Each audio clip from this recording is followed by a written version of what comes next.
new season in the brand new car just 1 week ago, the iRacing Formula V series certainly did not disappoint. So here we are for round 2 at a track that we honestly don't see too much on the iRacing service, and we probably should see more of. We jump overseas to the UK. Welcome to RaceSpotTV Friday night Primetime for round 2 of the iRacing Formula V series from Oulton Park. I'm Ola Red Bull, and Stefan Schlack here beside me in the commentary box with Connor Maddox down behind the cameras for tonight's presentation. So Stefan, we're swinging over to this beautiful facility. Of course, this is the first of 2 races that will be held in Oulton Park. The first one utilizing the Foster's layout, while the second one will be using the historic Island layout. Yeah, and both with very iconic flows to themselves. They drive quite differently from one another. So this race is really not going to be much alike like the one later in the series. And I can only tell you guys, this is going to be a really great race because we're going to have actually very good braking zones and very great passing opportunities. This is one of those facilities that has a lot of very rich history in it. Of course, the track was first opened up in 1953, where it only featured the Foster's layout that we're running today. And then, of course, back in 1954, the track was remodeled again, and since then has been virtually unchanged up to the present date, apart from obviously the extension of runoff areas and the addition of those couple of chicanes. The overall layout of the track, still pretty much the exact same as it has always been. So only the second race of the season. Next race up, we're going to the Tsukuba 2000 short layout, before heading over to Japan for the Okayama short to end out the first third of the season. So a lot of very good tracks up the road for these Formula Vs. Oh, most definitely. And for the first time in this series, we're also going to see 4th gear being used. 4th gear is not something that we saw too often at Laguna Seca, is it? We saw a lot of drivers sticking to 3rd gear. That was just the place you wanted to be. With the straights being quite a bit longer, though, at Oulton Park, you're able to carry so much speed. You're able to get so much pull in that 4th gear as well. It's definitely something that we're going to have to get used to seeing, these drivers shifting up to 4th to try to get the maximum amount of speed possible down these straightaways. Yeah, exactly. This 4th gear, it doesn't really look like a much faster track than Laguna Seca, but in reality, because of all the elevation changes, and especially the really fast and long straights are all going downhill, you can really pick up that nice speed, and that's why we're seeing 4th gear being used. And also, the turns that lead into the long straights are all quite fast. Already over halfway through qualifying for tonight's 12-car grid, getting set to rumble away. 10 cars so far have set times, the fastest of which being set by Brian McManus with a 1:11.491. Just 9 thousandths of a second behind him is Ethan Lamp right out the front row. So just like we saw 1 week ago, it's looking to be a very competitive top 3. Yeah, most definitely, and really look out for the guys that shift early into 4th gear in the race, because you're gonna see a massive difference in the amount of speed they can carry up the hill into Druid's corner. So this corner also will be very important for the race itself, because if you can get a very nice run through Druid's corner, it really doesn't require any braking whatsoever, just a short lift off on the throttle and you're good to go for a large corner. A lot of passes into a large corner will be needed to set up through Druids to really maximize your amount of passing opportunities. It's also going to be important to get a good run up to the Druids corner if you want to make it overtake between Knickerbrook and Druids corner as well. So up through Clay Hill and under the water tower, it's going to be a very critical little straight to do. A lot of little kinks in this straight as well. So it's one of those things where it's a straight, but it's not a straight at the same time. In fact, at water tower, you also have that little bit of curving at the inside there, right in the left-hand king, right before Druids. And the run down to Lodge Corner, obviously Lodge Corner, the final corner, is going to be the best passing zone on the track. And unlike the run up to the final corner at Laguna Seca, where it's kind of difficult to get a passing run going, I have a feeling a last lap dive into that corner for the win might be something we can look forward towards the end of this 12-minute race. Yeah, probably, but you have to be really careful because you cannot underestimate the switcheroo that goes on in the large corner. It can really still help you your way into the first position potentially. And also, you said with the Oulton Park, such an old track, and you can really see the character this track has. It was a very small road built through the woods here at Oulton Park, and you still see that character. It's a very narrow racetrack. There are lots of bumps and up and downs in this track, and it's just why I really love this track so much. So qualifying comes to a close. Only 10 of the 12 drivers today setting times. Let's take a rundown through your starting grid for the second race on the iRacing Formula V Series. Brian McManus is going to be on pole with Ethan Lampe beside him on the front row. Cam Eben and Simon May are going to be third and fourth, with Barodo Speck and Jaroslaw Gomulka in 5th and 6th. Simon Camp is in 7th place with Danielle Haddad in 7th and 8th.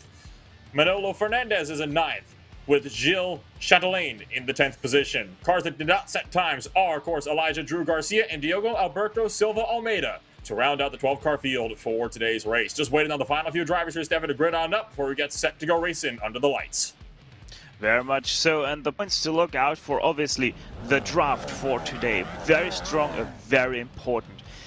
If somebody is able to actually get away through the Cascade shortcut, they might be able to run away through Druids and Large Corner. Battles will be very important here as well, because you fight too long, the guys ahead are going to run away from you. At the moment, we're just waiting on, I believe, 2nd place and 5th place to both grid on up. So we're waiting on, I believe we got one more driver now that has to grid up, and that is, of course, going to be Ethan Lampe, who has yet to grid on up. So we'll have to wait and see here how this is going to play out. Now Lampe sets himself up on the starting grid. We are ready to go racing from Oulton Park. So the revs slowly start to build into the Formula Vs. And we are underway for round number 2. McManus gets a good jump. Lampe not so much. Cam Eben immediately gets a good run around the outside line. So it's going to be Lampe to tuck in for 3rd. Down for turn number 1, single file all the way out throughout the entirety of the grid. Clean start for turn 1 for the run, though. Down towards turn 2, potentially not so much. There goes Eben trying to make a run for the race lead. Trying to go 3rd to 1st in just 2 corners here in the opening lap. He's going to get it done. Down through Cascades. Cam Eben leads. Yeah, and here comes a charge now from Ethan Lampe, who got the switcheroo quite nicely here through Knickerbrook. They go side by side. Ethan Lampe able to take away that 2nd place once again. So Brian McManus goes from 1st to 3rd in the first half lap. Might even lose 4th to Simon Meyer. Meyer trying to find the inside line around Brian McManus was not successful. Had to back off. McManus, meanwhile, has that run on Ethan Lampe. Going to try to get a drive down into this final corner. Lampe going to try to go 3 wide for the lead. Potentially gets cut off, though.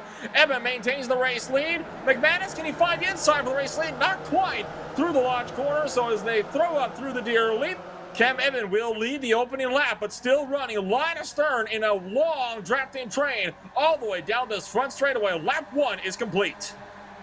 And once again, an overtake maneuver here by McManus, though he doesn't have the run. And look on the outside, it's Lampe going 3 wide. 4 wheels on the grass, keeps control, and now has a little bit of a block off there with Cam Evans right out of him. And that's a touch. Oh! Major collision. Eben gets sent off by his own teammate down into the corner. One more car gets tangled around to the back, still looking 3 wide. So Fernandez also collected. Oh, and Eben gets drilled as well as Fernandez comes back onto the track. But it is still a hornet's nest of cars in the battle for the race lead. Goodness gracious me. So 10 minutes left on the clock.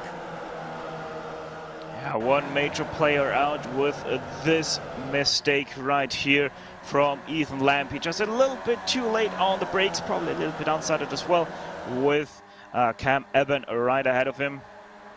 Let's have once again a look here. The number 1 gets tagged right there, 90-degree spin, 4-wheel lock as well. And then we have, oh, that's a really bad incident there as well. And oh, my goodness. Talk about an unsafe rejoin there for Fernandez. Completely cleaned out Evans. So it's all falling apart for the number 1 machine, who had such a great launch. Oh, and they're still wrecking as well. Meyer's off. Simon Mayer's just gone hard into the wall. And the number 8 machine, he was in the middle of battling for the 4th position as well. So something has happened there. It looks like he might have tangled with Lampy as well. So those are a couple drivers having some serious misfortunes here at the start of this race. Yeah, so Lampy in this race, not a one-hit wonder anymore. He takes out, sadly, Simon Meyer as well. Seems to have gone a little bit too deep in the braking and just shoves out Simon Meyer. No way to control that number 8 with all the wheels lifted off the ground. So all of that carnage has allowed McManus back to the front.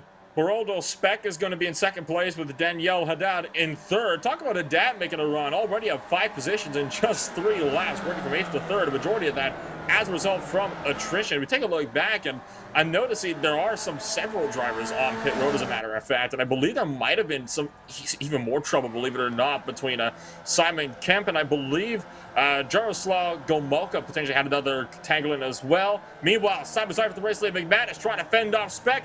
Oh, getting squeezed out to the left side of the track is Baroldo Speck. He's going to try to take this lead around the outside. McManus is going to have that line, though, for turn 3. Yeah, McManus is going to try for the re-overtake here, but has to go back in place here to defend even 2nd place now from Haddad there. And this leads to 4th place. Ethan Lampy once again coming back into the picture here for the win, for the fight for the win, as he now is too wide with Haddad. Oh, McManus is going for it here, coming up for the run towards the Druids corner. Speck trying to fend him off around the outside line, and McManus has to back off to avoid making wheel-to-wheel contact with the number 5 car. Big tank slapper for Haddad. This is allowed Lampy to close back into the mix, so it's a 4-car battle for the race lead. Baroldo Speck trying to fend them off, doing the IndyCar snake down that back straightaway. Speck is still able to hold on, but I have a feeling not for long. McManus is looking feisty. Oh, and Haddad nearly tangles there with McManus. And by the way, the tank slapper from Haddad was because he hit the inside curb on the 2nd apex of Druid's corner. So really lucky he was able to save that car. Now he goes back to 4th place as Ethan Lamp takes back 3rd. Lampy trying to go for 2nd as well, but McManus really putting the pressure on, really blocking big time against McManus. Baroldo Speck trying to fend off all 3 drivers just behind, jumps over the curbs. Doesn't run too wide, though, but it is enough to allow McManus to get a run. McManus backs out, though, decides to kind of give Speck some space to work with. And all that has allowed them to pull a small gap over Ethan Lampy and Danielle Haddad. Will not be nearly enough, though, to really break away, as now McManus going to go for the lead, trying to go into Druids. Just not close enough. Oh, and that nearly did cause a really bad situation there between Haddad and Lampy, as they nearly tangled as McManus went back in line here for 2nd place, as once again he tries to do a switcheroo here, and look at how much speed he can carry through last corner. And here comes Ethan Lampy trying to go for the lead, gonna make it 3 wide for the race lead. Down the pit straightaway, Lampy trying to go 2 for 2. You got McManus in the middle. Baroldo Speck takes the wise move and backs up from the outside line. What the switch back though? McManus gets the crossover on Ethan Lampy on corner exit of 1. Baroldo Speck might try to follow him here, but I think Lampy is going to be able to cover him off successfully. So Brian McManus goes back to the race lead, but once again, this is going to be switching back and forth. All this battle is allowed 5th, 6th, and 7th to close in as well. Yeah, McManus goes to deep here through the shortcut, and that leads Lampy now back into 1st place where he started. He started in 2nd place, obviously. McManus was the guy who started in pole position, but look at that, 2 wide, 2 deep.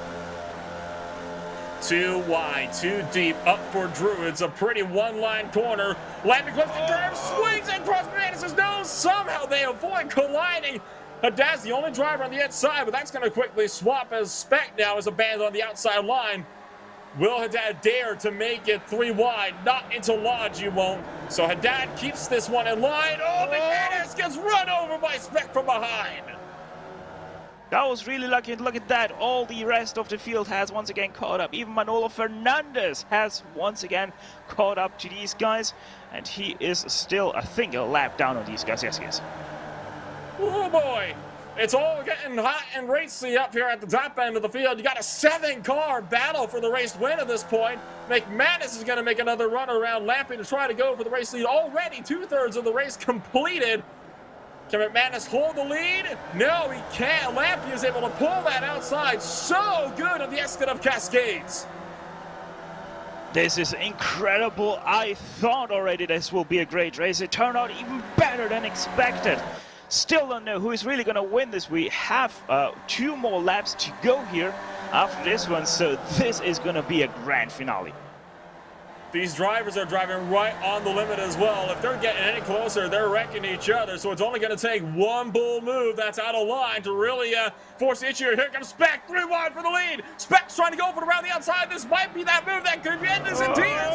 Look at McManus trying to go 3 wide down the inside. He picks up 2nd place for Mothernet and Speck out to the final corner. Here comes Almeida trying to throw his hat into the ring. Speck gets chopped off by Haddad. Coming to 3 minutes to go, Lampy leads. 5 cars fighting for the lead, and these 2 guys are just not giving any respect out there on the track, leaving it all out there to pick up once again a few weeks later once we head back to Oulton Park. But this race still far from done. An estimated 2.5 laps left to go for your overall leaders with 3 minutes exactly left on the clock. Oh my word, this is certainly quite the race we're seeing. Definitely even more excited than the 3-car battle we saw for the win over at Laguna Seca just 1 week ago. McManus, can he hold the outside? Coming up here to Druids. I don't think he will. Oh, look out for Lampy, clipping the curb. Oh, behind as well. Speck and Haddad. 3 wide. Contact. Here comes Almeida throwing his hand into the 4 ring. wide. Almost 4 wide. What are these guys doing? Is this NASCAR pack racing or is this Formula V? Once again, laid on the brakes is Lampy to really keep these guys behind. Oh my word, you can hardly believe that what you're seeing here is road course racing. This goes to show just how great these cars can race. It was definitely the right call, by the way, to bring these cars into the iRacing service. What a race to happen. Imagine a 20-car grid with these, Stefan. It would be absolutely incredible. Now, all of that action behind has allowed Ethan Lampy to get a bit of a gap here on the rest of the field behind with 2 to go. I think at this point, Barona Speck has got to make sure the other guys behind him, like McManus, decide to work with him so they can all reel him in together, and already that's what's being done. Nobody's working with anybody here. I don't even think that anybody has a plan on how to tackle this last lap coming up here as we are getting ready to go on to this last lap. We're not going to have one more time around as here comes Speck to the lead. Oh, he's gets turned. No! Oh, Lampy somehow saves it. Speck saves it as well. Unbelievable driving there from Speck as both cars caught air. The battle still hot for the race lead. Looking 3 wide. Here goes Haddad trying to dive down the inside. Thinks better of it. Almeida is able to kind of keep it steady as well. Brian McManus holds the race lead. Coming to the white flag lap this next time by. What can Almeida do at the moment? Almeida is in the catbird seat, but Haddad is right with him as well. Elijah Drew Garcia might try to throw this one to the inside. Garcia, excuse me. So McManus holds the lead. Looks as though Haddad is going to maintain 2nd place as Almeida drops down to 4th. Garcia picks up the 3rd position. Daniel Haddad, he's got only a couple more chances to make this work. Yeah, it will all come down to a large corner. Who will get the best drive out of that corner? A little bit of a gap now between McManus and Daniele Haddad, but most definitely be rest assured that Haddad will make that gap up. Once again, they come to Druid's corner. This is all going to be it. Who is going to take this win home? Haddad goes for the inside and Druids. McManus does it. Oh, he gets time for the lead. Brian McManus dumped out of the race lead. Here comes Ethan Lampy on a huge charge for the back, trying to maintain the race lead, trying to get him back into launch. Daniel Haddad is holding him off. One more corner. Lampy goes around the outside, deep on the brakes. Can he go for the switchback? He's going to have a drive through off the corner, but he's in the grass. That will not be enough. Daniel Haddad will come over the hill. He wins the 2nd race at Oulton Park. Lampy 2nd, Garcia 3rd, Almeida 4th, with Fernandez finishing out. Check that, Bruno Speck finishing out the top 5. What a race! The top 5 covered by 1.2 seconds. The top 4 covered by 0.5 seconds. 11th to 3rd, 12th to 4th, 8th to 1st. What a race! Oh my word. Take a look at this replay here of this incredible stuff here. This is McManus coming up into this second to last corner. Ah, that's a tough call. McManus is trying to hold on to his position, and I have to be honest, Evan, if he didn't turn in as much as he did, I genuinely think he could have gone for the win. But take a look at this massive run from Lampy just behind. It was just not close enough to be able to make it work, especially when he swings out wide there. And that allows Lampy to pick up second, and he is forced to finish.